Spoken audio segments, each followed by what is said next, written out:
Dunia ini cirinya al-makanul musibah. Dunia ini tempat musibah, tempat ujian. Allahu Akbar. 3 bulan kebelakang barangkali kita sedang diuji dengan sebuah wabah penyakit yang bahkan di beberapa negara sudah menjadi musuh yang sangat nyata. Di Indonesia di waktu yang dekat ini sudah menjadi peringatan dari pemerintah terkait dengan penyakit ini. Ini musibah. Dan memang dunia tempatnya. Terus Ustadz, haruskah kita takut? Enggak. Haruskah kita gelisah? Enggak. Haruskah kita panik? Biasa saja. Apa yang kita panikkan? Kematiankah? Bukankah setiap orang pasti akan mati? Bukankah setiap kita pasti akan menjemput yang namanya kematian? Orang beriman itu tidak takut mati. Orang beriman tidak cari mati. Orang beriman tidak gelisah dengan mati. Justru orang beriman membuat persiapan-persiapan terbaik untuk menghadapi kematian. Maka mohon maaf lahir batin, virus corona barangkali ini cara Allah untuk ngingetin manusia bahwa kita semua akan kembali kepada Allah Subhanahu wa taala. Wala nabluwannakum bisyai'in minal khaufi wal ju'i wa naqsi minal amwal wal anfusi was samarati wa basyirus sabirin. Tugas kita hanya sabar menghadapinya.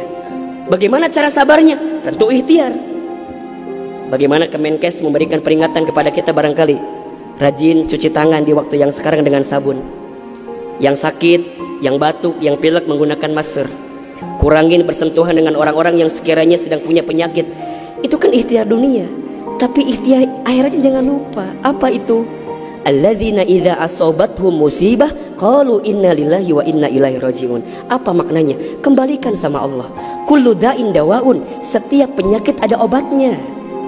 Dan obat yang paling mujarab, obat yang paling tangguh, obat yang paling hebat, obat yang datang dari Allah Subhanahu wa taala.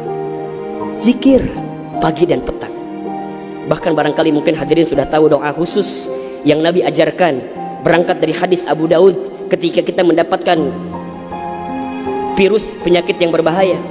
Allahumma inni a'udzubika minal barasi wal jununi wal judami wa min sayyi'il asqami. Ya Rabb, ya Rabb, sesungguhnya aku berlindung kepadamu dari penyakit belang, dari penyakit gila, dari penyakit kusta, dan kami pun berlindung kepadamu ya Allah dari penyakit yang mematikan, menyakitkan, bahkan mengerikan. Serahkan semuanya sama Allah. Dunia ini memang tempat musibah. Dan jangan kaget, setelah virus ini pasti akan datang musibah yang selanjutnya. Kemarin di Sukabumi baru gempa. Sebelumnya ada lagi longsor. Sebelumnya banjir.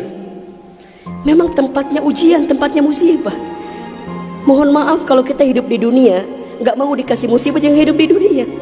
Memang itu cirinya. Maka lihat ciri yang keempat. Apa itu Ustaz? Dunia ini al-makanul ibadah. Dunia tempat ibadah. Orang akan semakin kuat menghadapi setiap musibah jika baik ibadahnya. Semakin hebat ibadahnya, semakin kuat hati untuk menghadapi setiap ujian itu. Semakin baik dia mendekat kepada Allah, maka semakin dekat jawaban jalan keluar dari setiap persoalan yang datang dalam kehidupan. Maka lihat surat Al-Mulk ayat 2. Alladzi khalaqal mauta wal hayata liyabluwakum ayyukum ahsanu amala wa huwal azizul ghafur. Dialah Allah yang menjadikan kematian dan kehidupan. Bahasa lainnya, dialah Allah yang menguji kita dengan sesuatu yang menyedihkan dan yang membahagiakan. Sebagai apa? Liyabluwakum, sebagai ujian untuk kamu sekalian. Apa yang Allah lihat? Mohon maaf, yang Allah lihat bukan ujiannya, tapi yang Allah lihat adalah ayyukum ahsanu amala. Siapa yang paling hebat menyikapi setiap ujian itu.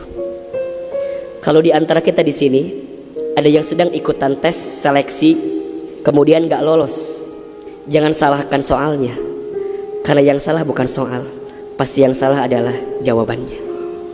Kalau sekarang ada di antara kita yang sedang dilanda musibah, ujian, mungkin di rumah tangganya, mungkin di keluarganya, mungkin di usahanya, mungkin di kerjaannya, mungkin di bisnisnya, jangan mengeluh. Karena Allah tidak mungkin memberikan beban kepada kita kecuali sesuai kemampuan kita. Corona didatangkan ke kita bukan tanpa sebab. Karena Allah paham kita bisa mengantisipasinya, kita paham bisa menghadapinya. Cuman ayyukum ahsanu amala, siapa yang mampu menjadi pribadi yang lebih baik di hadapan Allah dengan ujian yang datang ini. Mohon maaf kalau dengan virus corona ini tidak membuat kita semakin dekat dengan Allah. Butuh virus macam apa lagi yang akan membuat kita termotivasi untuk semakin mendekat kepada Allah? Kalau dengan banjir, dengan longsor, dengan tsunami tak membuat kita semakin dekat dengan Allah, maka butuh cara apa lagi yang akan Allah berikan kepada kita agar kemudian kita semakin ingat dengan Allah Subhanahu wa Ta'ala. Mudah-mudahan ini bisa menjadi pelajaran yang membuat kita semakin tenang, semakin yakin menjalani kehidupan dunia. Dunia ini singkat, dunia ini permainan, dunia ini tempat musibah, dunia ini tempat ibadah.